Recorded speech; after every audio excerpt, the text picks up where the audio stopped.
भाजपने लोकसभेच्या 2 याद्या ज्या जाहीर केल्या यामध्ये खासदार उदयनराजेंचं अद्यापही नाव जे आहे ते जाहीर न झाल्यामुळे साताऱ्यामध्ये उदयनराजे समर्थक असतील किंवा मराठा समाजाची काही लोक असतील हे यांचा उद्रेक आपल्याला पाहायला मिळत आहेत। बहुतांशी मराठा समाजाची लोक जी आहेत ते आज या ठिकाणी शिवतीर्थावर एकत्र आलेले आपल्याला पाहायला मिळत आहेत आणि या अनुषंगाने आपण पाहू शकता की लोकांच्या नेमक्या त्या काय भावना आहेत आपण आज या त्यांच्याकडून जाणून घेणार आहोत।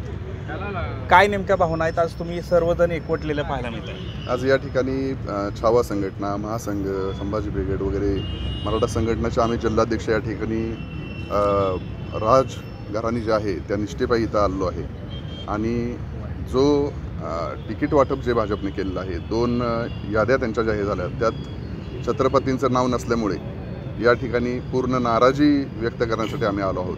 काय तुम्ही अजूनही पालकत्वाची वाट पाहताय? 95,000पेक्षा अधिकच्या कुटुंबाचे आयुष्य आनंदाने भरले आहे। आजच कॉल करा आणि मिळवा फर्टिलिटी ट्रीटमेंटवर सूट आणि सर्वांना द्या आनंदाची बातमी। संपूर्ण राज्यात आमचा जनसंपर्क असल्यामुळे काल 2 दिवस झाले आम्हाला फोन येत आहेत आणि टोकाची नाराजी महाराष्ट्रातून व्यक्त होत आहे। तर आमचं तर या ठिकाणी सरळ महाराजांना एक म्हणणं आहे की राजघराण्याला कशाला काय पक्षाची गरज आहे? तुम्ही स्वतःच एक पक्ष आहात तर सरळ अपक्ष उमेदवारी तुम्ही जाहीर करावी। मराठा संपूर्ण सकल मराठा समाज असो, 18 पगड जाती असो त्या तुमच्या मागे ठामपणे उभा राहून बहुमतानं निवडून आणतील आणि त्याची पूर्ण जबाबदारी घेतील असं आम्ही ठामपणे सांगतो। काय सांगाल थोडक्यात?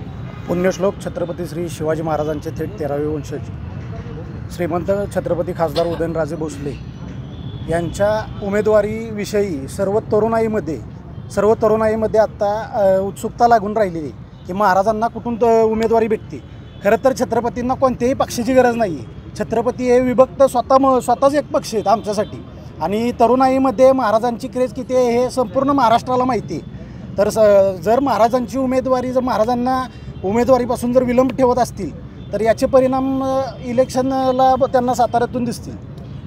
2 याद्या जाहीर झाल्या पण उदयनराजेंचं नाव दिसलं गेलं नाही, पण काय तुम्ही काय मागे काय आमचे संपूर्ण महाराष्ट्रातून या संदर्भात अतिशय तीव्र प्रतिक्रिया उमटलेल्या आहेत आणि या संदर्भात अख्ख्या महाराष्ट्रातल्या समाजानं असा निर्णय घेतलेला आहे की छत्रपतींना पक्षाची गरज नाही। आज आम्ही इथं जाहीर करतो की छत्रपतींची लोकसभेची उमेदवारी आम्ही समाजाने जाहीर केलेली आहे। आता यापुढं ही आमच्या सर्व समाजाची आणि 18 पगड जातींची आम्ही जबाबदारी स्वीकारतो की छत्रपतींना इथून प्रचंड बहुमताने निवडून आणायचं आणि जे गलिच्छ राजकारण चालू आहे, जे महाराष्ट्राच्या अस्मितेवर घाला घालण्याचं जे प्रयत्न चालू आहे त्या संदर्भात मी विद्यमान जे कोण राजकारणी आहेत त्यांना एकच सांगू इच्छितो की आपकी बार महाराष्ट्रातून सगळेच हद्दपार आणि फक्त एकच राजे उदयनराजे। मला सांगा काहीतरी राजकीय वास या गोष्टीला येतो काय? हा थोडंसं तशा पद्धतीचं एक वातावरण तयार झालेलं दिसतंय कारण ज्यांना महाराजांनी आजपर्यंत उभं केलं म्हणजे शून्य असताना त्यांना 100 करून टाकलं, म्हणजे हा शतक ठोकण्याची ज्यांना संधी दिली त्याच पद्धतीनं तीच माणसं महाराजांना विसरलेत अशा पद्धतीचं एक वातावरण आहे। जनतेतून प्रचंड मोठ्या प्रमाणावर असंतोष आहे कारण पहिल्या यादीतच महाराजांचं नाव सन्मानानं घ्यायला पाहिजे होतं अशी परिस्थिती होती। कारण महाराजांनी जर स्वतः इच्छुक होते तर भाजपनं ह्याचा विचार करायला पाहिजे होता, शिवसेनेनं ह्याचा विचार करायला पाहिजे होता, राष्ट्रवादीनं ह्याचा विचार करायला पाहिजे होता की राजे आहेत, राजांचं वलय फक्त सातारा जिल्ह्यापुरतं नाही, महाराष्ट्रापुरतं नाही तर ह्यांचा फार मोठा फायदा आपल्याला देशभर उठवता येईल आणि त्याचा फायदा जर उठवायचा असेल तर अशा पद्धतीने एकत्र आणून तुमचं आपकी बार 400 की पार हे जो तुमचं जे ब्रीद वाक्य आहे ते जर तुम्हाला सत्यात उतरवायचं असेल तर महाराजांना उमेदवारी एवढाच फक्त एक विषय राहू शकतो, अन्यथा 400च्या ऐवजी 4 वर येतील असं थोडंसं दिसतंय घरी।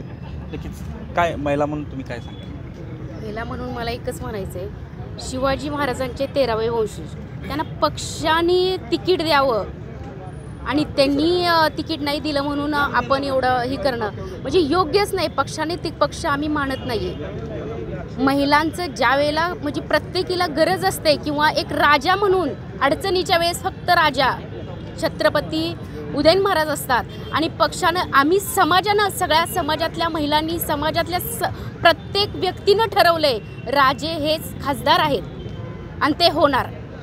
नक्कीच या होत्या मराठा समाजाच्या प्रतिक्रिया, विविध संघटना यामध्ये सहभागी झालेल्या एकूणच पाहायला मिळत आहेत। एकूणच सांगायचं झालं तर खरं तर मराठा समाजाची हीच मागणी आहे की राजेंचं नाव जर जाहीर होत नसेल तर स्वबळावर राजेंनी उभं राहावं, अशीच मागणी ही आहे ती या ठिकाणी मराठा समाजाने केलेली पाहायला मिळते. कॅमेरामॅन तुषार जाधवसह संतोष नलावडे, TV9 मराठी.